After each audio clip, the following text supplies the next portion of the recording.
ሀገራችን ኢትዮጵያ የጸና ፍቅርና ሰላም ያስፈልጋታል። በመሆኑም ሁሉም ሰው ጥላቻና መገፋፋትን በመተው ፍቅርና ለሰላም ቅድሚያ መስጠት እንደሚገባ ተገልጿል።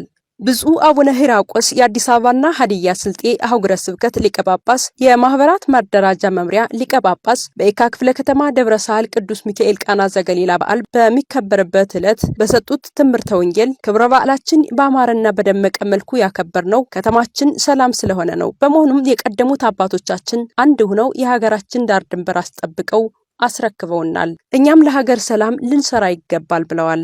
አንዳንድ አላስፈላጊ ነገሮች ሲደረጉ እናያለን። በዓሉን ከፖለቲካ፣ በዓሉን ከዘረኝነት፣ በዓሉን ከተለያየ አጓጉል ለቤተ ክርስቲያን ከማይመጡ ነገሮች በማራቅ መንፈሳዊ ሂደቱን ብቻ ተከትሎ እንዲከበር ማድረግ የሁሉም ክርስቲያናዊ ግዴታ ነው። ፍቅር ክርስቶስ ነው። ራሱ ፍቅር ነው። ክርስቶስ ያስተማረንም ይሄንን ነው።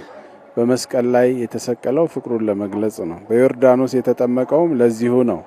በቃና ዘገሊላም ሰርግ ቤት የወሰደው ምክንያት የጠሪው ፍቅር ስላለበት ነው። መድኃኒታችን ኢየሱስ ክርስቶስ ያከበረውን የጠራውን ሰው ለማክበር በዚያ ስፍራ ላይ መጽሐፍ ቅዱስ እንደሚነግረን እናቱ ማርያምም ነበረች ነው የሚለው። እመቤታችንን ይዞ ደቀ መዛሙርቱ ባሉበት መድኃኒታችን ኢየሱስ ክርስቶስ በስፍራው የተገኘው በዛ ቦታ ላይ ፍቅርን ለመግለጽ ነው። ስለዚህ ከክርስቶስ የምንማረው ፍቅር ነው።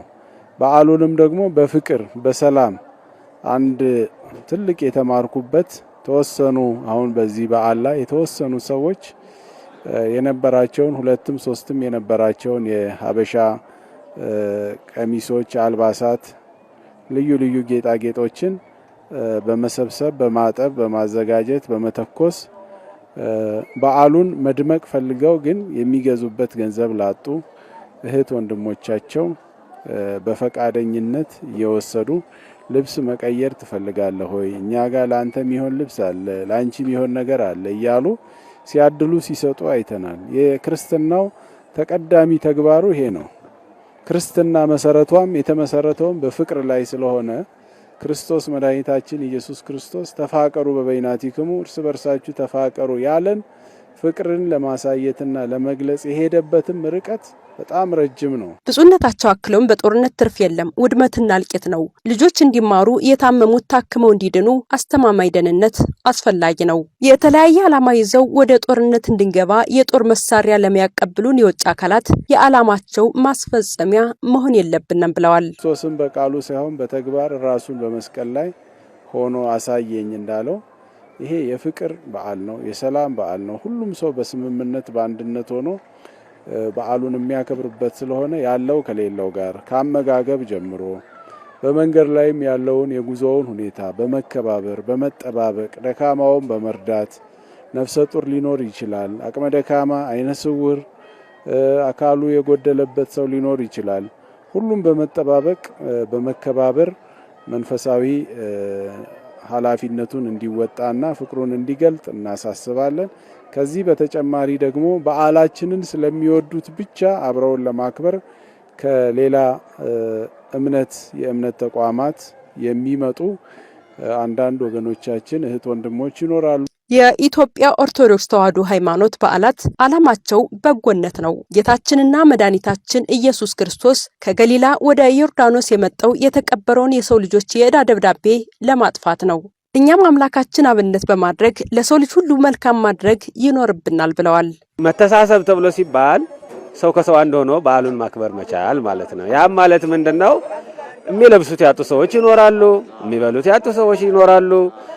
የተለያዩ ነገሮች እኛ በዓል ስናከብር ልብሳችን ቀይረን አስተካክለን ይመርብን ብለን ስናከብር አፍረው የሚለብሱት አጥተው ደግሞ መውጣት የተሳናቸው ብዙ ሰዎች ሊኖሩ ስለሚችሉ በየሰፈሩ ያለውን ነገር ሁሉ አስቦና አስታውሶ አብሮ ለብሶ አብሮ በልቶ አብሮ ጠጥቶ ደስ ተሰኝቶ በዓልን ማክበር እንደሚገባ ነው ቤተክርስቲያናችን ውስጥ ጌታችን መድኃኒታችን ኢየሱስ ክርስቶስም የሚያስተምረው ማለት ነው። በዓልን ለብቻ ማክበር ምንም ብዙ ስሜት ይሰጣል ብዬ አላስብም።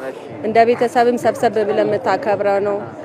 በተለይ ደግሞ በዚህ ሰዓት እኛ በሰላም በጤና በበረከት ያደረሰንን አምላክ ያንን ነገር ላላገኙ ሰዎች ምስጋናችንን የምናቀርብበት ለአምላካችን ምስጋና የምናቀርብበት ነውና እነዛን ሰዎች ማገዝ ማሰብ መልካም ነው ብዬ አስባለሁ። በዓል የደስታ ጊዜ ስለሆነ ደስታን ከሌላ ጋር ሰው ጋር ካላጣጣምከው ሙሉ ይሆናል ብዬ አላስብም።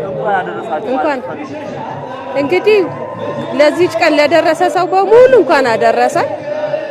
ጥምቀት እንግዲህ የልጅነትም ትዝታችን ጭምር ነው ለሁላችንም። ልጆቼንም ይዤ የወጣሁት ለዛ ነው፣ ያንን እንዲያዩ ነገ ከነገ ወዲያ ልባቸው ውስጥ እንዲቀር እንደገና ቤተክርስቲያናችን እንዴት አይነት ትልቅ እንደሆነች ውብ እንደሆነች ልብ ውስጥ አይምሮ ውስጥ የምትቀር እንደሆነች ያንን እንዲያዩ ነው።